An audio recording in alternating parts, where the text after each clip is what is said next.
Hello friends, welcome back to target TGT home science. और आइए आज हम न्यूट्रिशन साइंस की क्लास करेंगे। 50 क्वेश्चन आपके लिए हम लाए हैं जो कि बहुत ही ज़्यादा इम्पॉर्टेंट होंगे। ठीक है, तो इसमें जो है प्रश्नों के अलावा आप जो भी हम जो है डिस्क्राइब करेंगे या जैसे ऑप्शन के बारे में बताएंगे उसको भी आप लोग ध्यान से सुनिएगा। ठीक है, तो आइए हम पढ़ते हैं। तो पहला क्वेश्चन आइए देखते हैं क्या है। वसा अणुओं में ट्राइग्लिसराइड संरचना के अंतर्गत ग्लिसरॉल तथा फैटी एसिड के एस्टरीकरण की प्रक्रिया को क्या कहा जाता है। ठीक है, तो देखिए इसमें पूछा क्या जा रहा है वसा। तो वसा सबसे पहले जान लीजिए फैटी एसिड। ठीक है, और होते हैं आपके, तो इसमें भी देखिए क्या होते हैं, जैसे मोनो अनसेचुरेटेड, सेचुरेटेड, है ना। तो जो सेचुरेटेड वसा होती है वो क्या होती है, तो वो आपकी जम जाती है। ठीक है, और जो अनसेचुरेटेड होती है वो क्या होती है, वो जमती नहीं है। ये चीज़ आप लोग याद रखिएगा सबसे पहले इसमें, क्योंकि बहुत बेसिक से प्रश्न पूछा जाता है लेकिन वहाँ पर भी गलती हो जाती है, तो वो गलती नहीं करना है आपको। ये याद रखेंगे, ये याद रखिए, जो सेचुरेटेड होती है संतृप्त वसा वो जमती है, जो असंतृप्त है वो नहीं जमती है। और जो अनसेचुरेटेड होती है वो एकल बंध से जुड़ी होती है। किससे? एकल बंध से।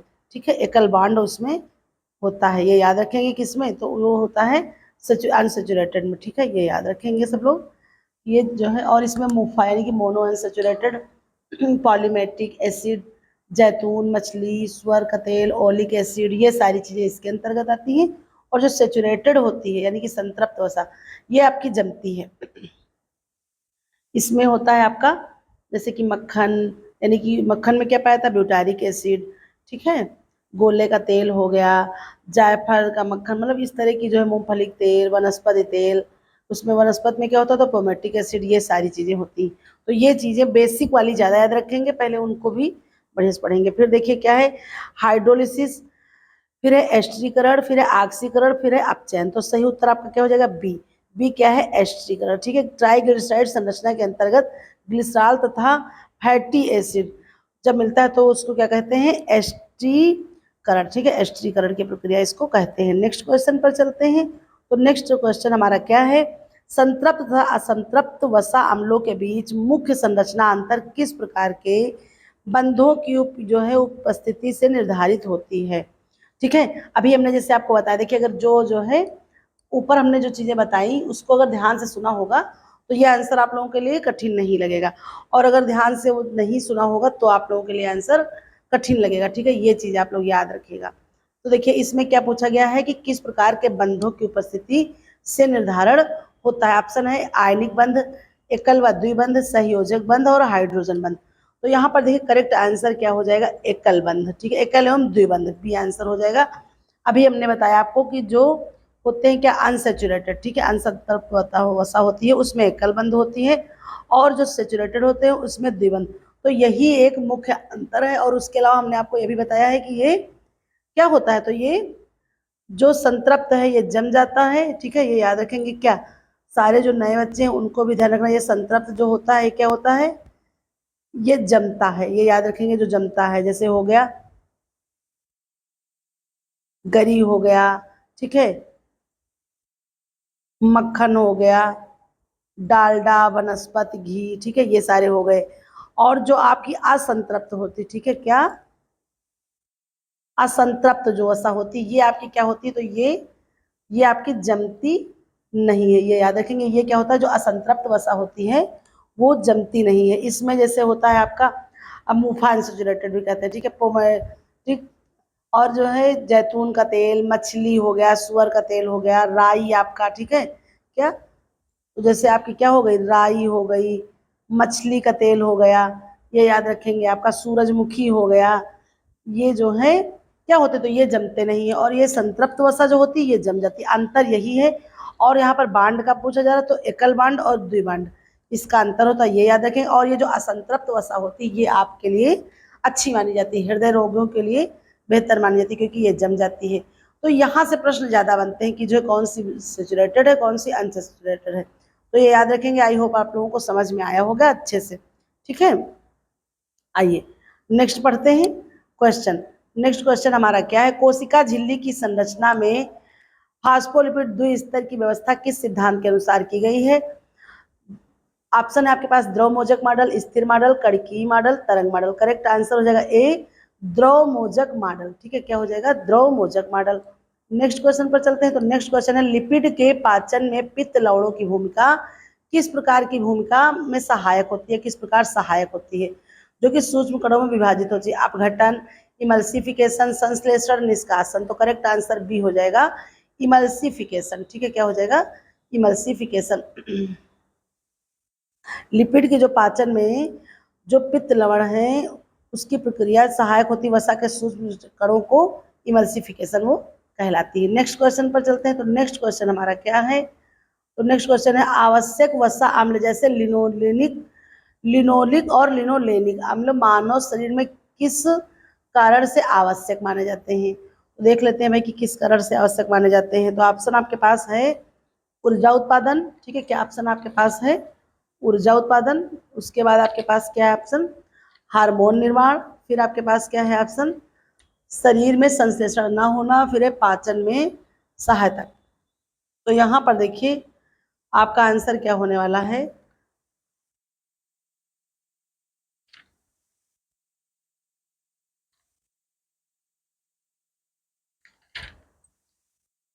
हाँ, एक मिनट, आपका करेक्ट आंसर हो जाएगा सी, शरीर में संश्लेषण ना होना। ठीक है, क्या हो जाएगा? शरीर में जो है संश्लेषण ना होना, क्योंकि इसका जो है संश्लेषण शरीर में नहीं होता है, इसलिए ये आवश्यक माने जाते हैं। और देखिए एक चीज और है, जैसे यहाँ पर पूछा जा रहा है कि लिनोलिक एवं लिनोलेनिक में क्या अंतर। तो देखिए जो आवश्यक है, आवश्यक हम आपको वो बता रहे हैं, आवश्यक वसी अम्ल। एक मिनट देखिए, थोड़ा सा इसको जूम के दे रहे हैं। अब आइए देखते हैं।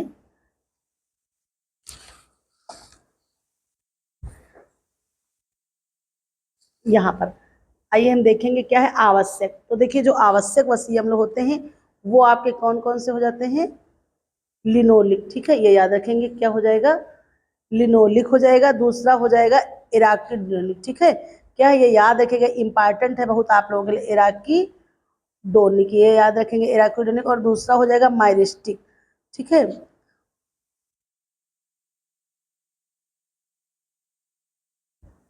ये हो गया माइरिस्टिक।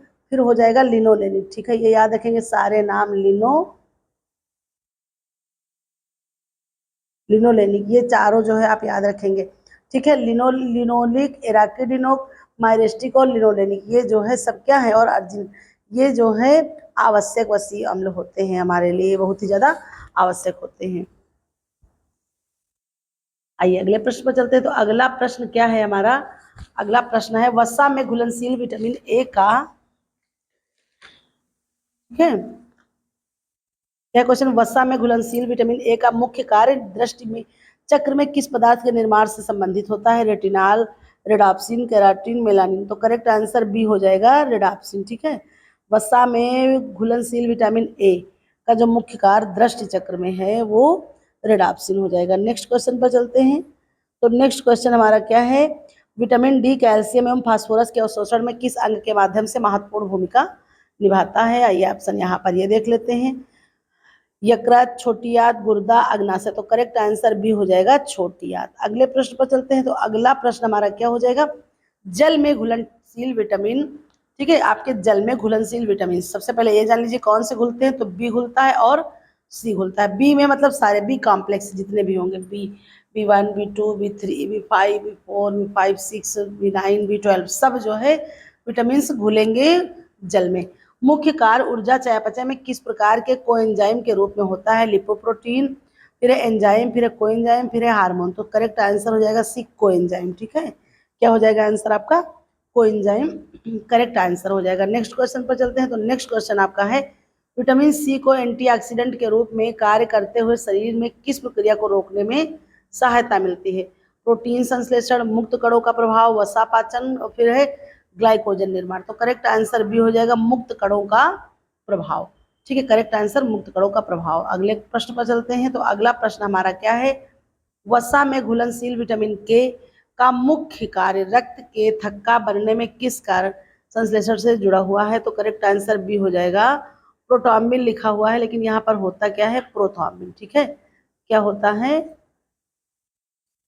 हम यहाँ लिखे दे रहे हैं सही से प्रोथाम्बिन। ठीक है, क्या होता है करेक्ट आंसर? प्रोथाम्बिन हो जाएगा। नेक्स्ट क्वेश्चन पर चलते हैं। तो नेक्स्ट है खनिज लवणों में कैल्शियम की कमी से होने वाले रोग जिसमें हड्डियां नरम और कमजोर हो जाती हैं, क्या कहा जाता है? स्कर्वी, रिकेट्स, फिर है एनीमिया, फिर है ग्वाइटर। तो करेक्ट आंसर बी हो जाएगा। बी में होता क्या है? रिकेट्स। ठीक है, क्या हो जाएगा? रिकेट्स। खनिज लवणों में कैल्शियम की जो कमी होती है, यानी खनिज लवणों के अंतर्गत कैल्शियम आता है, इसी कमी से हड्डियां नरम और कमजोर होती है, वो रिकेट्स कहलाता है। नेक्स्ट क्वेश्चन और देखते हैं, हड्डियों की कमी से क्या होता है? तो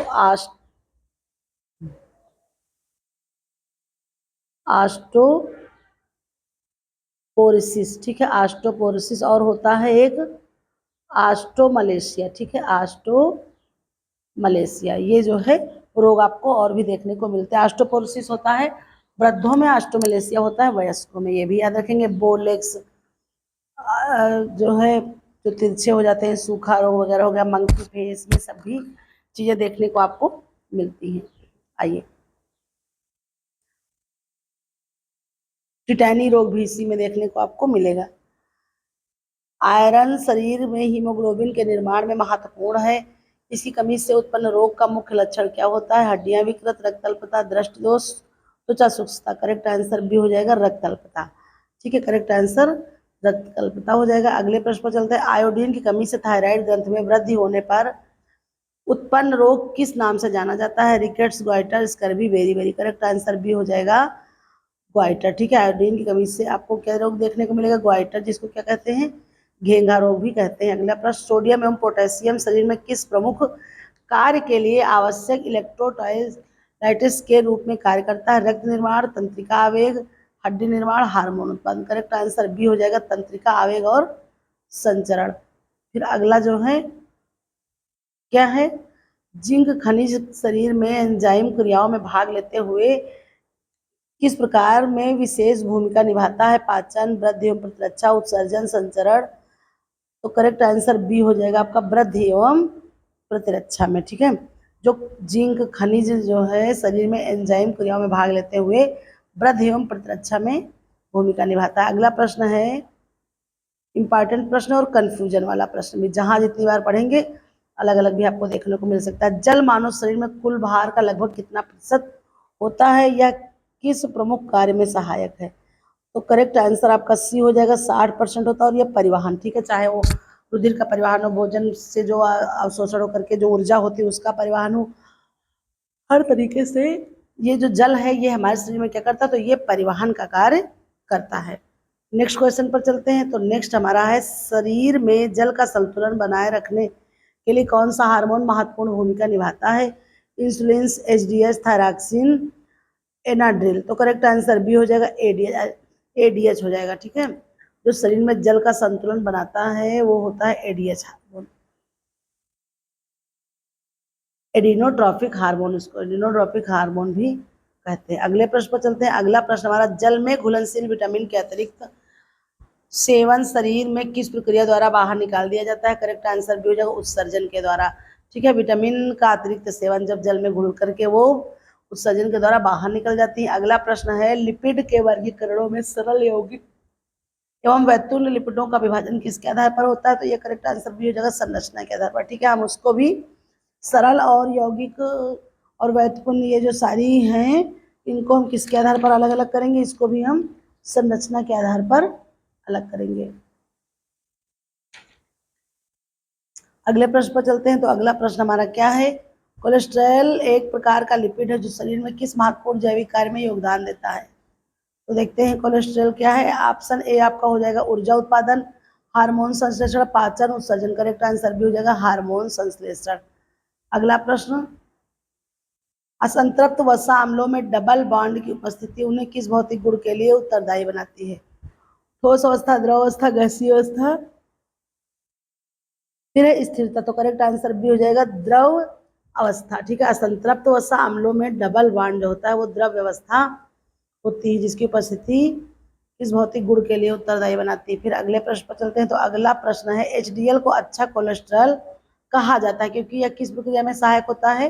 तो करेक्ट आंसर भी हो जाएगा कोलेस्ट्रॉल हटाना। ठीक है, जो आपके लिए ये जो एचडीएल है, क्या एचडीएल, तो ये आपके लिए गुड होता है। ठीक है, ये आपके लिए गुड कोलेस्ट्रॉल माना जाता है, अच्छा और जो LDL है, ठीक है, LDL होता है ये आपके लिए क्या होता है, ये आपके लिए बैड कोलेस्ट्रॉल होता है, और HDL गुड होता है। और ये 2021 TGT में क्वेश्चन आया भी था कि किसे अच्छा कोलेस्ट्रॉल माना था, तो HDL आपके लिए गुड होता है, और LDL बुरा होता है। VLDL भी आपका एक प्रकार का कोलेस्ट्रॉल ही है, वो भी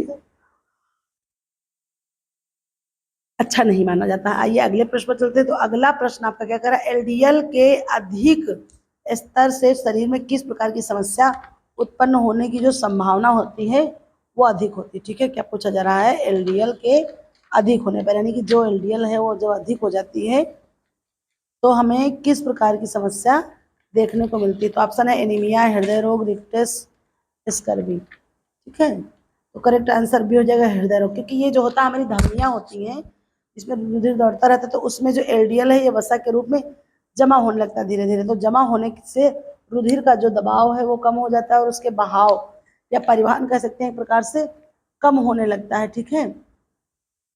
तो इस कारण हृदय रोग बढ़ने की संभावना होती है, इसीलिए जो है ये समस्या उत्पन्न हो सकती है LDL की वजह से।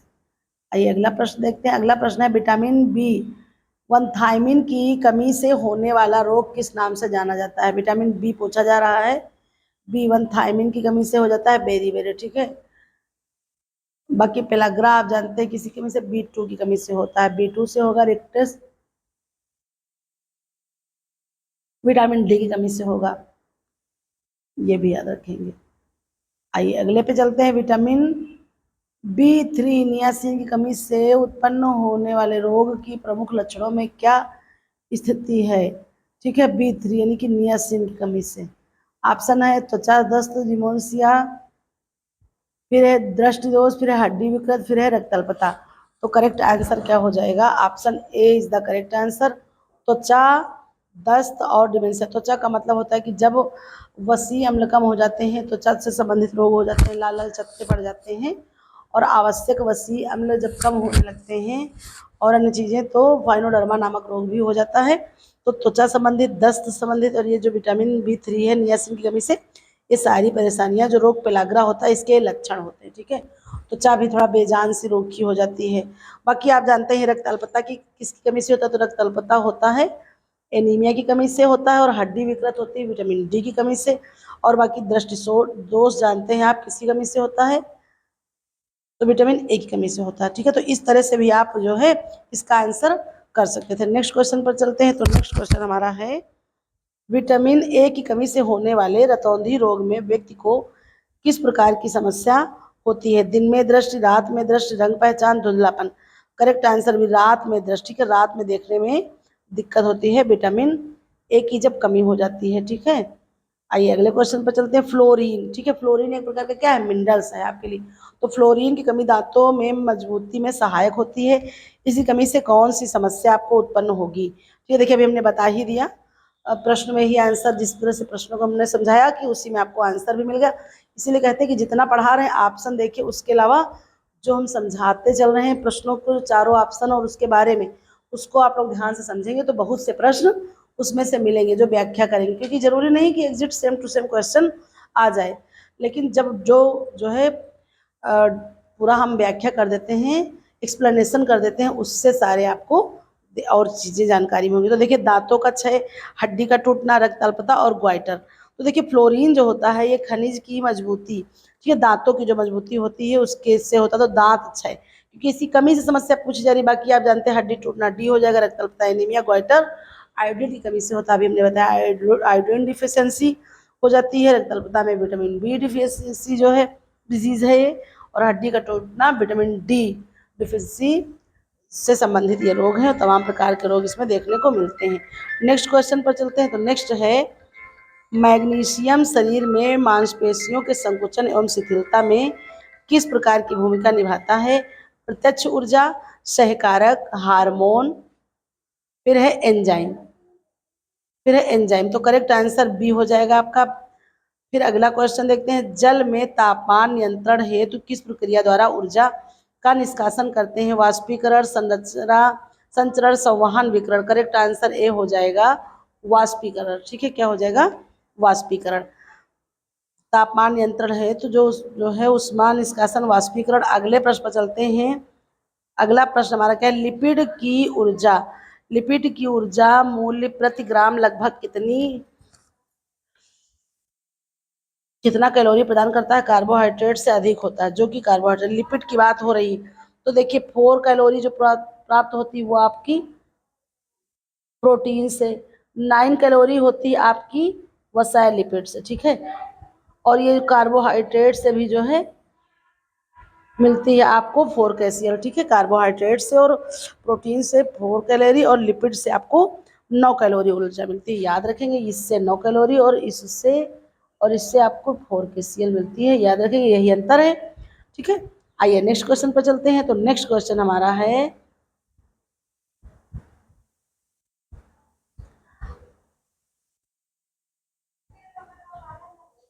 फास्फोलिपिड में उपस्थित फास्फेट समूह उन्हें किस गुण के कारण जल एवं वसा दोनों में व्यवहार करने में के योग्य बनाता है, हाइड्रोफोबिक, अम्फैथिक, हाइड्रोफिलिक, निष्क्रिय। करेक्ट आंसर हो जाएगा बी, अम्फैथिक, ठीक है। जो फास्फोलिपिड एवं उपस्थित फास्फेट है उसका समूह क्या करता है, तो वसा जल दोनों के व्यवहार करने योग्य बनाता है, ठीक है। नेक्स्ट क्वेश्चन पर चलते हैं। विटामिन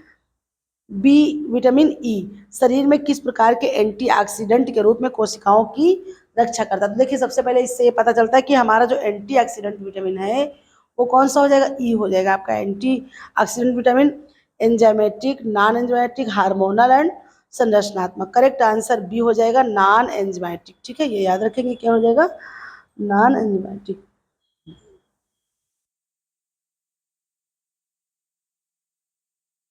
देखिए एक चीज और यहाँ से बनती है कि प्री रेडिकल है ना में जो है डीएसएट लिपिड या ऑक्सीडेशन को रोकने में क्या सहायक है, तो एंटीऑक्सीडेंट ही आपके सहायक होते हैं, ये चीज भी आप लोग याद रखिएगा।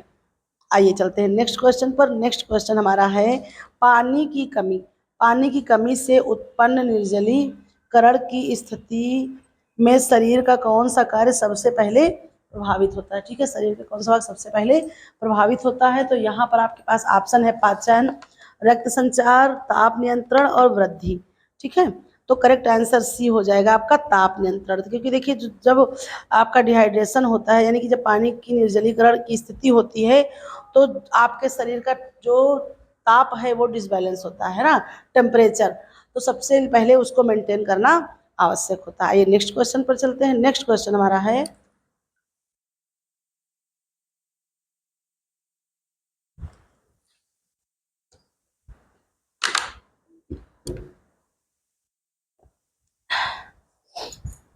आवश्यक खनिज लवणों की सूक्ष्म एवं स्थूल श्रेणियों में किस आधार पर वर्गीकृत किया जाता है, रंग हो गया, मात्रा आवश्यकता, स्वाद, घुलनशीलता। करेक्ट आंसर भी हो जाएगा मात्रा आवश्यकता, ठीक है। सूक्ष्म और स्थूल की बात होती है, देखिए हमने बताया सूक्ष्म को कहते हैं माइक्रो और जो स्थूल होते हैं उनको कहते हैं मैक्रो, मतलब कि जो दीर्घ मात्रिक और अल्प मात्रिक। तो देखिए जो आपके माइक्रो होते हैं यानी कि सूक्ष्म मात्रिक जो होते हैं सूक्ष्म, देखिए यहाँ हम बता रहे हैं लिख करके, इसमें आता है आपका विटामिन, ठीक है। क्या आता है, सबसे पहले आएगा विटामिन, खनिज, ठीक है, जितने भी मिनरल्स होंगे आपका ये सब आ जाएगा।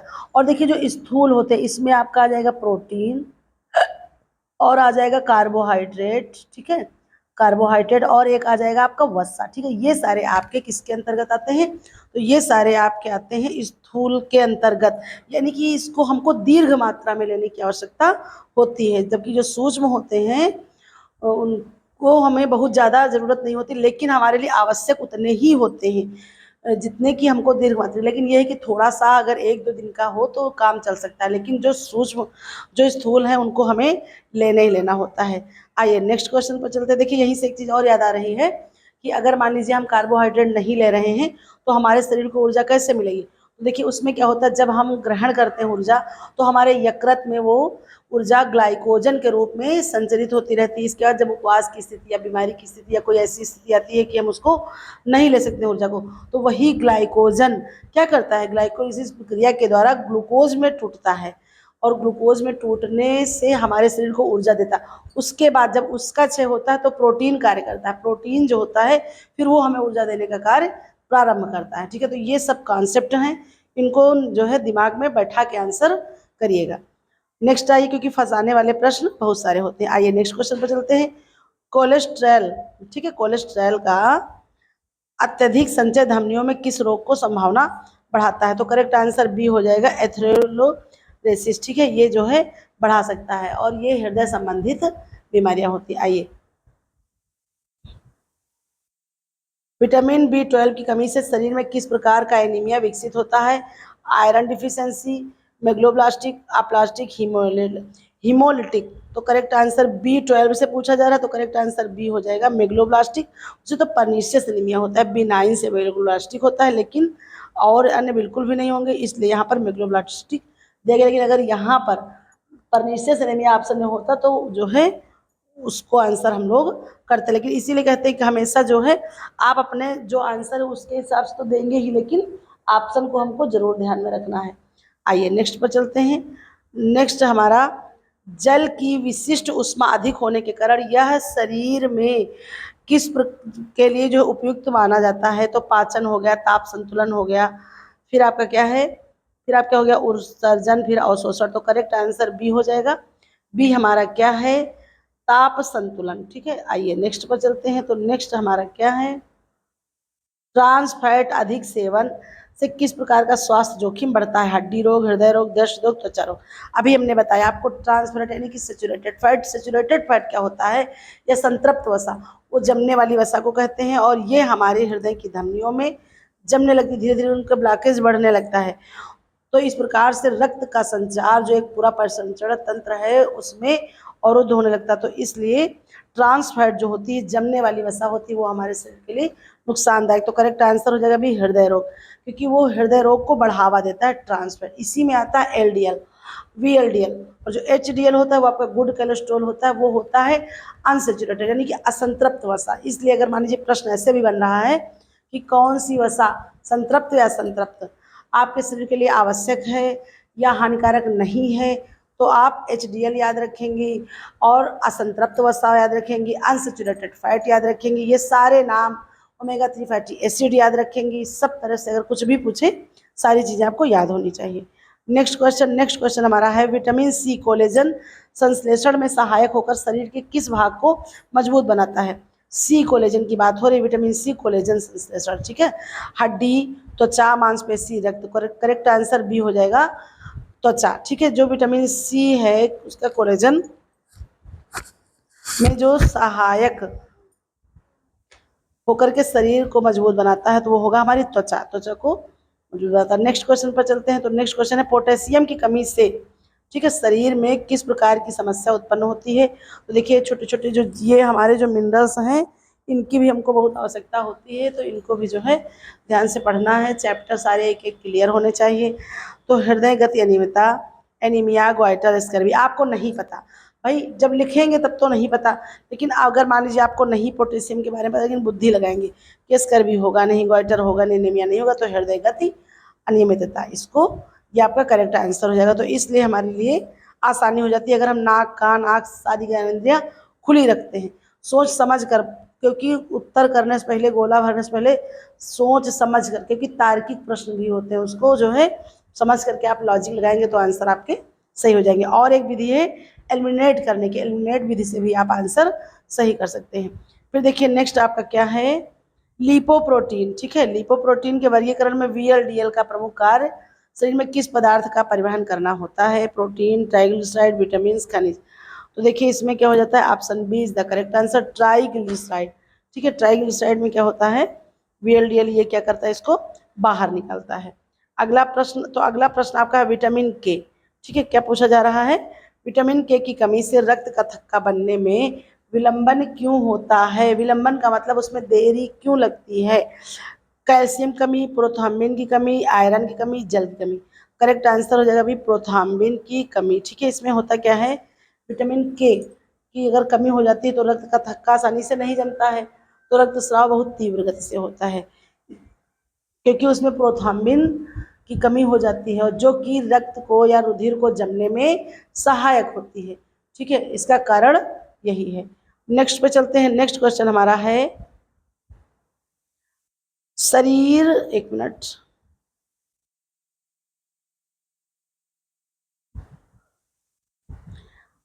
जल शरीर में पोषक तत्वों की कोशिकाओं तक पहुंचाने में किस माध्यम के रूप में कार्य करता है? एंजाइम, विलायक, हार्मोन, उत्प्रेरक। करेक्ट आंसर भी हो जाएगा विलायक। ठीक है, जल और हमारे शरीर में कितना, तो 60 से 70% तक जल उपलब्ध है। आइए अगला प्रश्न देखते हैं। अगला प्रश्न, कैल्शियम और फास्फोरस का संतुलन शरीर में किस हार्मोन द्वारा किया जाता है? करेक्ट आंसर भी हो जाएगा पैराथायराइड हार्मोन द्वारा। याद रखेंगे, प्रश्न नीचे के कुछ बहुत ही इंपॉर्टेंट हैं। ठीक है, कैल्शियम और फास्फोरस का संतुलन किसके द्वारा किया जाता है, किस हार्मोन द्वारा? तो पैराथायराइड हार्मोन द्वारा किया जाता है। ठीक है, ये याद रखेंगे, पैराथायराइड हार्मोन के द्वारा शरीर में कैल्शियम और फास्फोरस का नियंत्रण किया जाता है। अगले प्रश्न पर चलते हैं।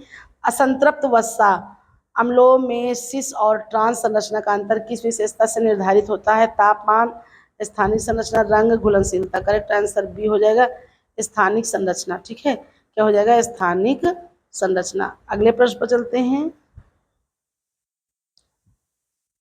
विटामिन ए के प्रीकर्सर कैरोटीन शरीर में किस अंग में सक्रिय रूप में परिवर्तित होते हैं? तो देखिए, हृदय हो गया, यकृत हो गया और आपका गुर्दा हो गया। फिर देखिए ऑप्शन आपका क्या है?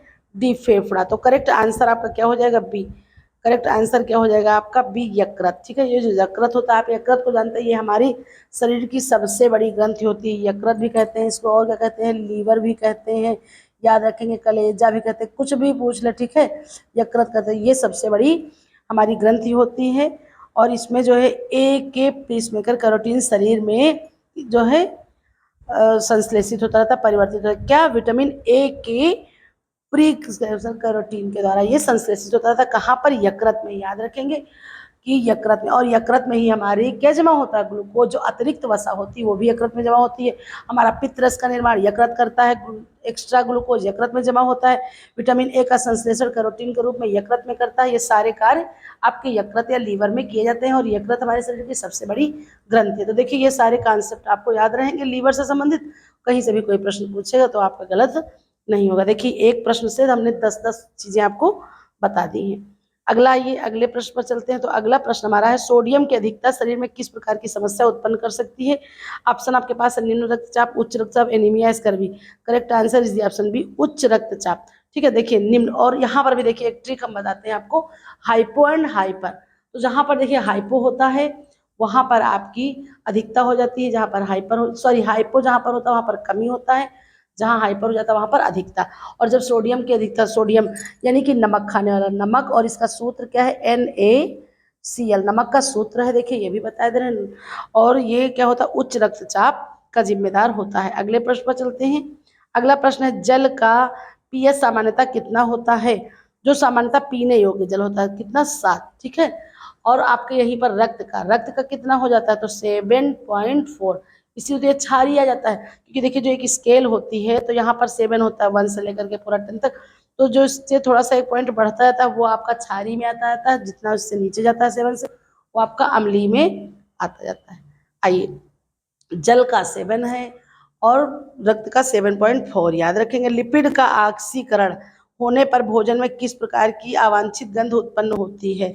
जब लिपिड का ऑक्सीकरण होता है तो करेक्ट आंसर क्या है? विबासी रेसेंडिटी। ठीक है, अजीब सी जो है गंध उत्पन्न होती है। आइए अगला क्वेश्चन और लास्ट क्वेश्चन आज की सीरीज का देखते हैं। शरीर में जल की कमी से रक्त गाढ़ा होने पर किस प्रक्रिया का प्रतिकूल प्रभाव पड़ता है? ऑप्शन ए, पाचन, बी, परिसंचरण, सी, श्वसन, डी, उत्सर्जन। करेक्ट आंसर बी हो जाएगा, परिसंचरण। ठीक है, शरीर में जल की कमी से रक्त गाढ़ा होने पर क्या होता है? परिसंचरण में, क्योंकि जब ब्लड गाढ़ा हो जाता है हमारी नलियों में तो उसके परिसंचरण में, धमनियों के दौरान में क्या होता है? थोड़ा सा रुकावट या बाधा उत्पन्न होती है, और इसी से धीरे धीरे हमारे हृदय रोग का खतरा बढ़ता है, अन्य चीजें भी इसी में आती है। तो गाढ़ा होने की स्थिति में रक्त परिसंचरण में दिक्कत आती है। तो देखिए, सभी लोग बताइएगा कि क्वेश्चन आपको कैसे लगे। फिर मिलते हैं नेक्स्ट वीडियो में, और अच्छे से आप लोग अपनी पढ़ाई करते रहिए। परीक्षा बहुत ही नज़दीक है, बहुत समय कम बचा है, और परीक्षा टलेगी नहीं, इतना तो आप लोगों को खैर पता ही हो गया होगा। चलिए फिर मिलते हैं नेक्स्ट वीडियो।